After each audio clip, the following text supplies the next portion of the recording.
உணவு வழங்குவது மூதாதையருக்கு திதி கொடுத்த புண்ணியம் கிடைக்கும்.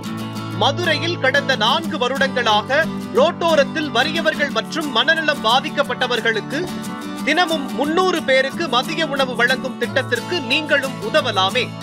மேலும் தொடர்புக்கு மதுரையின் அட்சய பாத்திரம் டிரஸ்ட் சேர்மன் நெல்லை பாலு 9442630815. காஞ்சி பெரியவர் மகிமையை சொல்லும் சம்பவங்களோடு மதுரை அனுஷத்தின் அனுகிரகம் நிறுவனர் நெல்லை பாலு அவர்கள் தொகுத்து வழங்கும் ஸ்ரீ மகா பெரியவா மகிமை சிறப்பு தொகுப்பு. ஹரஹர சங்கர ஜெய ஜெய சங்கர காஞ்சி சங்கர காமகோடி சங்கர. எல்லாம் வல்ல நம் ஜெகத்குருவின் திருவருளால் இந்த நாள் இனிய நாளாக அமைய அன்பு பிரார்த்தனைகள்.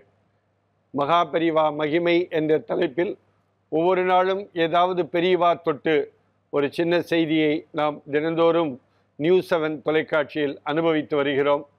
அந்த அடிப்படையில் மகா பெரியவா காஞ்சிபுரத்தில் இருந்தபொழுது வத்தலகுண்டு பகுதியிலிருந்து ஒரு குடும்பத்தினர் தன்னுடைய 2 குழந்தைகள் தன் மனைவியுடன் ஒருவர் காஞ்சிபுரத்திற்கு வந்து பெரியவாளை தரிசித்து ஆசி பெற வேண்டும், தன்னுடைய மனக்குறைகளை எல்லாம் சொல்ல வேண்டும் என்று நினைத்து பெரியவாளை தரிசிப்பதற்காக வருகிறார். பயங்கர கூட்டம், மடத்தில் என்றைக்கும் இல்லாத அளவிற்கு ஒரு பெரிய கூட்டம். அவரால் பெரியவாளை பக்கத்திலே போய் பார்க்கக்கூட முடியாத சூழ்நிலை இருந்த பொழுது அவர் அன்றைக்கு மடத்திலேயே சாப்பிட்டு விட்டு பிறகு மறுபடியும் முயற்சிக்கிறார். அன்றைக்கு முடியவில்லை. இப்படி 2 நாள் கழிந்து விடுகிறது. ஆனால் மடத்தை சார்ந்த சிப்பந்தி ஒருவர் நீங்களாம் 2 நாளைக்கு மேலெல்லாம் இங்கே சாப்பிடக்கூடாது என்று அவரை தடுத்து விடுகிறார். அவருக்கு மன வருத்தம் இருந்தாலும் பெரியவாளை தரிசிக்காமல் அங்கே இருந்து போகக்கூடாது என்று ஒரு சிந்தனையோடு அன்றைக்கு 2 நாள் வெளியிலே தங்கிவிட்டு அவர் கையிலே சொற்ப பணத்தை தான் வைத்திருக்கிறார். இருந்தாலும் வெளியிலே தங்கி வெளியிலே சாப்பிட்டு விட்டு 3வது நாள் மகா பெரியவாளை தரிசிப்பதற்காக பக்கத்திலே வந்து விடுகிறார். வந்த உடனே பெரியவா அவரை பார்த்து நீங்கள் வத்தலகுண்டுக்காரர் தானே அப்படின்னு கேட்டாராம். இவருக்கு தூக்கி வாரி போட்டு விட்டது.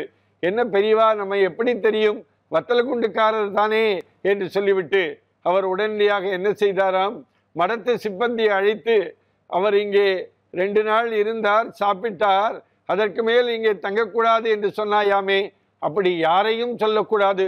நம்முடைய மடத்துக்கு வர அன்பர்கள், மடத்துக்கு வரக்கூடிய பக்தர்களுக்கு அன்பர்களுக்குத்தானே உணவு கொடுக்க வேண்டும் என்று வைத்திருக்கிறோம். அதை கூட 2 நாளைக்கு மேலே சாப்பிடக்கூடாது என்று சொல்வதற்கு உனக்கு என்ன தகுதி இருக்கிறது என்று சொல்லி பெரியவா அன்றைக்கு கடிந்து கொண்டாராம்.